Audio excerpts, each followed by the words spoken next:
لو تناهيتم إلى سر الحياة وصنعتم كائنا حيا نرى لم نزد إلا يقينا بالإله لم نزد إلا يقينا زبان پہ کنٹرول جس کو ہوگا نا وہ بہت کچھ کر لیتا ہے.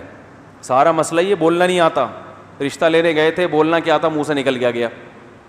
ایسا ہی ہوتا ہے نا, نکال دیا انہوں نے. کاروبار کر رہے ہیں, پہنانے کے لیے گئے تھے, وہ خود پہن کے آ گئے. بھائی جو بولتا ہے نا وہی, اسی کا پلہ کیا ہوتا ہے, قوت گویائی, اسپیکنگ پاور. یہ اتنی بڑی نعمت ہے کہ اس نعمت کی بیس پہ حضرت ہارون کو نبوت ملی ہے. اللہ میاں نبوت تو حضرت موسیٰ علیہ السلام کو دینا چاہتے ہیں نا, مقام ان کا بڑا.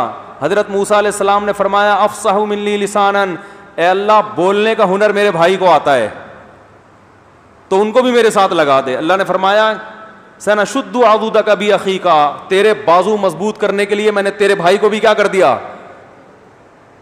دعوت تیری ہوگی. زبان کس کی ہوگی, ہارون کی. تو ہارون علیہ السلام کو نبوت صرف اس لیے ملی کہ بولنا اچھا جانتے تھے. کیا ہو گیا بھائی جان, تو بولنا جو ہے نا. اچھا دیکھو, اللہ میاں نے قرآن مجید میں ایک اور مسئلہ بیان کیا.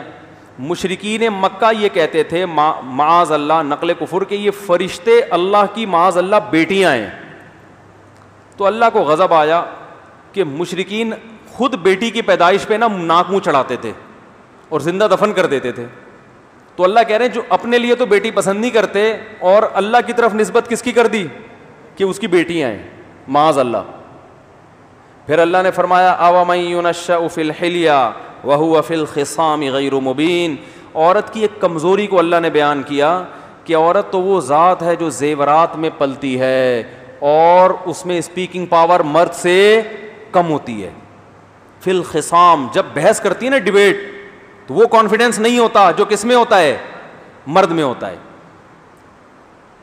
خواتین کہیں گی اللہ میاں ہماری برائی بیان کر رہے ہیں. اللہ میاں برائی نہیں بیان کر رہے, اللہ میاں آپ کی کمزوری کو بیان کر رہے ہیں. سمجھتے ہیں کہ نہیں سمجھتے؟ ارے میاں دیکھو, ایک آدمی کہے کہ مرد کے بازو میں طاقت زیادہ, عورت کے بازو میں طاقت کم, تو کیا عورت کی انسلٹ ہو رہی ہے؟ یہ تو حقیقت ہے نا. مرد طاقت ہوتا ہے, عورت کیا ہوتی ہے بیچاری, کمزور. اللہ ماشاء اللہ کچھ اس کے برعکس بھی ہوتی ہیں. تو بعض عورتیں مردوں سے زیادہ ذہین ہوتی ہیں, ان میں بولنے کی طاقت مرد سے زیادہ. امی عائشہ رضی اللہ تعالیٰ عنہ جو تھیں وہ تو صحابہ سے زیادہ اچھا بول لیا کرتی تھیں, ذہانت بھی بہت سے صحابہ سے زیادہ تھی.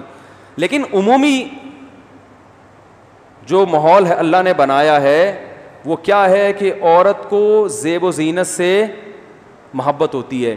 تو یہ بھی ایک عیب ہے, اگرچہ یہ اس کے لیے عیب نہیں ہے, اس کی فطرت کا حصہ ہے, لیکن اس کی فطرت کا حصہ ہونا بھی تو ایک عیب ہے نا. تو اس سے بھی پتہ چلتا ہے میرے بھائی, جس مرد کو زیادہ زیب و زینت کا شوق ہے نا, یہ تو بہت ہی بڑا عیب ہے کہ تمہاری تو نیچر نہیں ہے, تم پھر بھی زنانے میں گھس رہے ہو جا کے. سمجھ آ رہی ہے بات؟